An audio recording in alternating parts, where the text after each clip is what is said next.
നമസ്കാരം.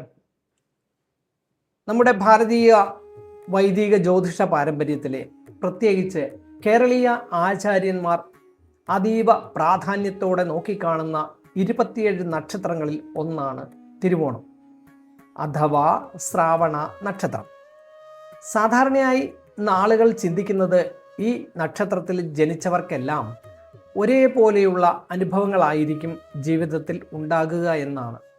എന്നാൽ പരമ്പരാഗത ജ്യോതിഷ ഗ്രന്ഥങ്ങളും നമ്മുടെ മുൻഗാമികളായ ആചാര്യന്മാരും ഈ നക്ഷത്രത്തെക്കുറിച്ച് പറയുന്നത് കേവലം ചില പൊതുഫലങ്ങൾ മാത്രമല്ല.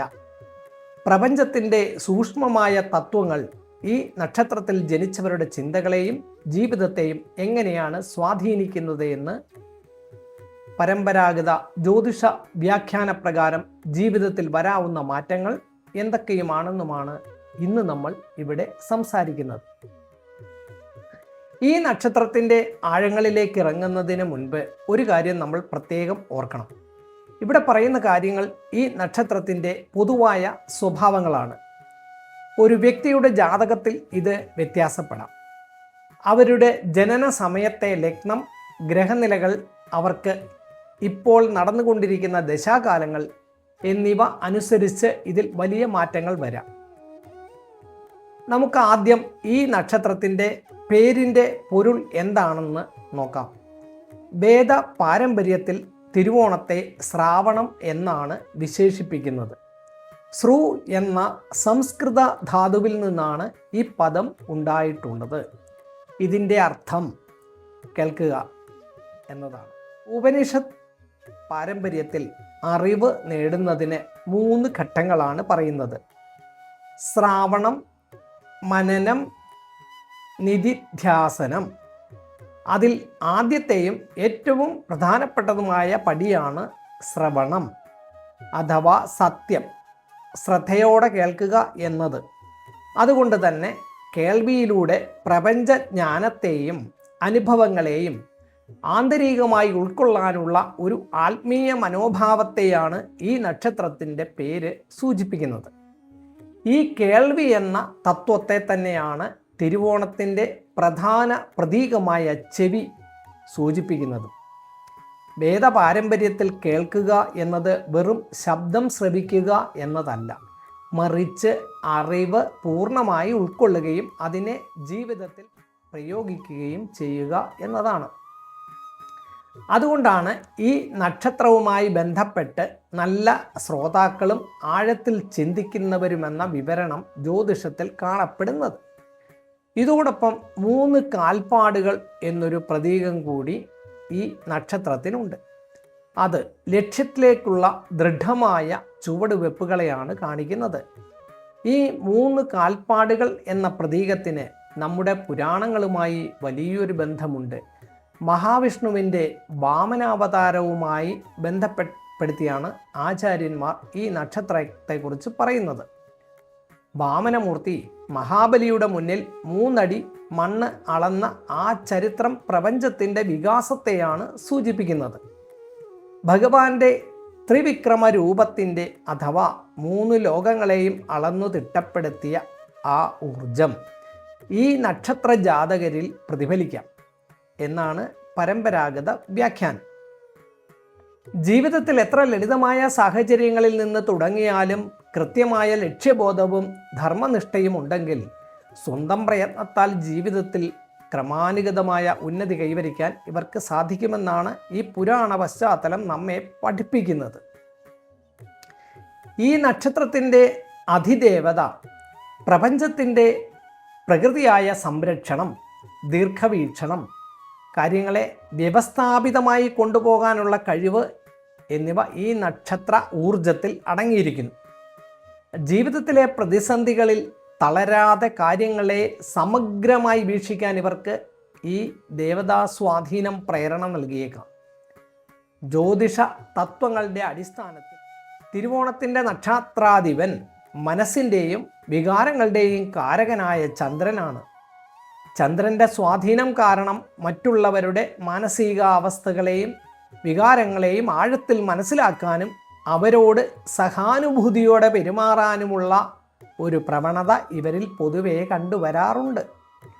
എന്നാൽ ഈ നക്ഷത്രം പൂർണ്ണമായി വരുന്നത് മകരം രാശിയിലാണ്. മകരത്തിൻ്റെ അധിപൻ കഠിനാധ്വാനത്തിൻ്റെയും ക്ഷമയുടെയും പ്രതീകമായ ശനിയാണ്. ഇവിടെയാണ് ജ്യോതിഷത്തിലെ മനോഹരമായ ഒരു സമന്വയം വരുന്നത്.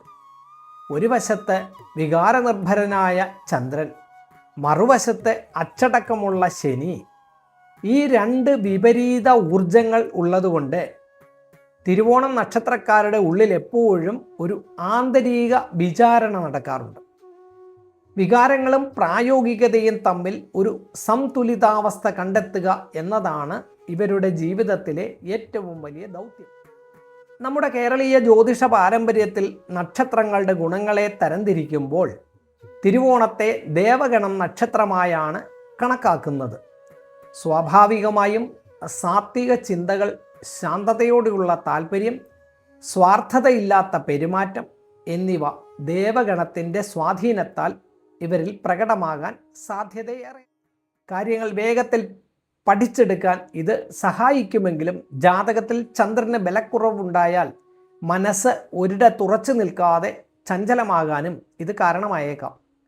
അതുപോലെ ഈ നക്ഷത്രത്തിൻ്റെ പക്ഷി എന്ന് പറയുന്നത് കോഴിയും, വൃക്ഷം ശിവപൂജയ്ക്ക് ഉത്തമമായ എരിക്ക് മരവുമാണ്. ഒരു ലളിതമായ ഉദാഹരണം പറഞ്ഞാൽ, ഒരു കുടുംബത്തിലോ സുഹൃത്ത് വലയത്തിലോ വലിയൊരു തർക്കമോ പ്രതിസന്ധിയോ ഉണ്ടാകുമ്പോൾ ബാക്കിയുള്ളവർ വികാരഭരിതരായി സംസാരിക്കുമ്പോൾ തിരുവോണക്കാർ പലപ്പോഴും മൗനമായി കാര്യങ്ങൾ നിരീക്ഷിക്കാറുണ്ട്. അവർ എല്ലാവരുടെയും ഭാഗം ക്ഷമയോടെ കേട്ടതിന് ശേഷം മാത്രമേ തങ്ങളുടെ അഭിപ്രായം പറയാറുള്ളൂ. ഈ ഒരു സമചിത്തത ഇവരെ മറ്റുള്ളവർക്കിടയിൽ വിശ്വസ്തരാക്കി മാറ്റാറുണ്ട്. നല്ലൊരു ശ്രോതാവായിരിക്കുക, ഏത് കാര്യത്തെക്കുറിച്ചും ആഴത്തിൽ പഠിക്കാനുള്ള ആഗ്രഹം എന്നിവ അവരുടെ പ്രധാന പോസിറ്റീവ് വശങ്ങളാണ്. പക്ഷേ ഏതൊരു വെളിച്ചത്തിനും ഒരു നിഴൽ വശമുണ്ടല്ലോ. ചില ജ്യോതിഷ പാരമ്പര്യങ്ങളിൽ പറയുന്നതനുസരിച്ച് ജാതകത്തിൽ ചന്ദ്രന് ബലക്കുറവോ പാപഗ്രഹങ്ങളുടെ സ്വാധീനമോ ഉണ്ടായാൽ ഇവർ ചിലപ്പോൾ കടുത്ത മാനസിക അസ്വസ്ഥതകളിലേക്കോ അലസതയിലേക്കോ വഴുതി വീഴാൻ സാധ്യതയുണ്ട്.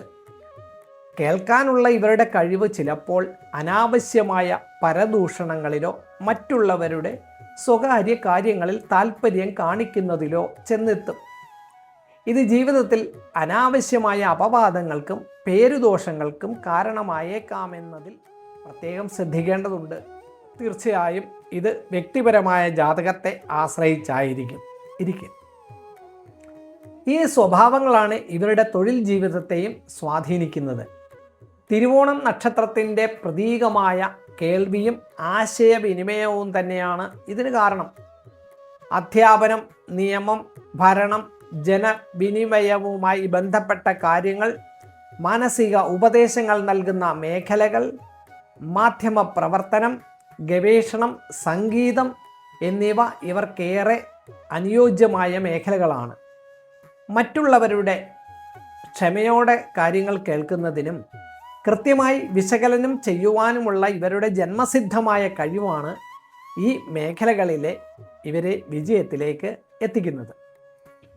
സാമ്പത്തിക കാര്യങ്ങളിൽ പൊതുവെ ഇവർ അച്ചടക്കം പാലിക്കാൻ ശ്രമിക്കാറുണ്ട്.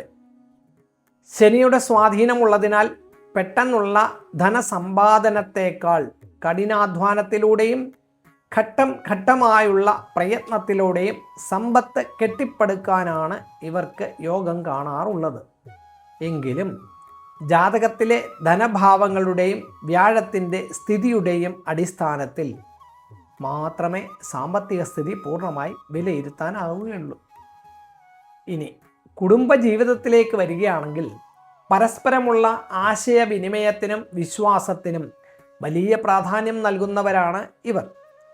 പങ്കാളിയുടെ ആവശ്യങ്ങളെയും സങ്കടങ്ങളെയും കേൾക്കാൻ ഇവർ തയ്യാറാകാറുണ്ട്. എന്നാൽ ചില സമയങ്ങളിൽ അമിതമായ നിശബ്ദതയോ വികാരങ്ങൾ തുറന്ന് പ്രകടിപ്പിക്കാത്ത സ്വഭാവമോ പങ്കാളിയുമായി ചെറിയ അകൽച്ച ഉണ്ടാക്കിയേക്കാം. അതുകൊണ്ട് തന്നെ മനസ്സിലുള്ള കാര്യങ്ങൾ പങ്കാളിയോട് തുറന്ന് സംസാരിക്കാനും ക്ഷമയോടെ കാര്യങ്ങൾ കൈകാര്യം ചെയ്യാനും ശ്രദ്ധിക്കുന്നത് ദാമ്പത്യം കൂടുതൽ ദൃഢമാക്കും. കുടുംബത്തോട്, പ്രത്യേകിച്ച് മാതാപിതാക്കളോട് വലിയ ആദരവും ഉത്തരവാദിത്വവും പുലർത്തുന്നവരാണ് ഇവർ. മക്കളുടെ കഴിവുകളെ തിരിച്ചറിഞ്ഞ് അവരെ നല്ല രീതിയിൽ വളർത്തിയെടുക്കാനും അവർക്ക് കൃത്യമായ അച്ചടക്കം പകർന്നു നൽകാനും ഇവർ ശ്രമിക്കാറുണ്ട്. ആരോഗ്യത്തിൻ്റെ കാര്യത്തിൽ പറയുകയാണെങ്കിൽ പൊതുവായ പ്രവണത എന്നോണം ചന്ദ്രൻ്റെയും മകരരാശിയുടെയും സ്വാധീനമുള്ളതിനാൽ അമിതമായ ചിന്തകൾ കാരണം ഉണ്ടായേക്കാവുന്ന ഉറക്കക്കുറവ്, ദഹന സംബന്ധമായ ബുദ്ധിമുട്ടുകൾ അല്ലെങ്കിൽ ചർമ്മവുമായി ബന്ധപ്പെട്ട ചില ബുദ്ധിമുട്ടുകൾ എന്നിവ ഇവർക്കുണ്ടാകാൻ സാധ്യതയുണ്ട്. കൃത്യമായ ജീവിതശൈലിയും ആഹാരക്രമവും പാലിക്കുന്നത് ആരോഗ്യത്തെ നിലനിർത്താൻ സഹായിക്കും. ഈ ജന്മത്തിൽ തിരുവോണം നക്ഷത്രക്കാർ പഠിക്കേണ്ട ഏറ്റവും വലിയ പാഠം എന്നത് വിവേചനം ആണ്. പ്രപഞ്ചത്തിൽ നിന്ന് കേൾക്കുന്നതും കാണുന്നതുമായ എല്ലാ കാര്യങ്ങളെയും അപ്പാടെ വിശ്വസിക്കാതെ അതിലെ സത്യമേത് അസത്യമേത് എന്ന് തിരിച്ചറിയാനുള്ള ആത്മീയമായ ഉൾക്കാഴ്ച വളർത്തിയെടുക്കുക എന്നതാണ് ഇവരുടെ യഥാർത്ഥ ലക്ഷ്യം. ഈ നക്ഷത്രത്തിൻ്റെ ഊർജത്തെ കൂടുതൽ ശുദ്ധീകരിക്കാനും തടസ്സങ്ങൾ നീക്കാനുമായി ലളിതമായ ചില സ്വാത്വികമായ ആത്മീയ ആചാരങ്ങൾ ചില പാരമ്പര്യങ്ങളിൽ നിർദ്ദേശിക്കപ്പെടുന്നുണ്ട്. മഹാവിഷ്ണുവാണ് ഈ നക്ഷത്രത്തിൻ്റെ അധിദേവതയായി കണക്കാക്കപ്പെടുന്നത്. അതിനാൽ നക്ഷത്ര ദിവസങ്ങളിലോ ശനിയാഴ്ചകളിലോ വിഷ്ണു സഹസ്രനാമം ഭക്തിപൂർവം ജപിക്കുന്നത് ആത്മീയ ഏകാഗ്രത വളർത്താനും മനസ്സിന് ശാന്തി ലഭിക്കാനും ഉത്തമമാണ്. ശനിയുമായി ബന്ധപ്പെട്ട ആത്മീയ ആചാരങ്ങൾ ചില പാരമ്പര്യങ്ങളിൽ നിർദ്ദേശിക്കപ്പെടുന്നുണ്ട്. ഇതിനായി ശാസ്താക്ഷേത്രത്തിൽ ദർശനം നടത്തുന്നതും ശനി സ്തോത്രങ്ങൾ ജപിക്കുന്നതും മനസ്സിന് ദൃഢത നൽകാൻ സഹായിക്കും. ദിവസവും കുറച്ചു സമയം നിശബ്ദമായി ധ്യാനത്തിൽ ഏർപ്പെടുന്നത് ചന്ദ്രൻ്റെ ചഞ്ചലത മാറി മാനസിക ദൃഢത ലഭിക്കാൻ സഹായിക്കും.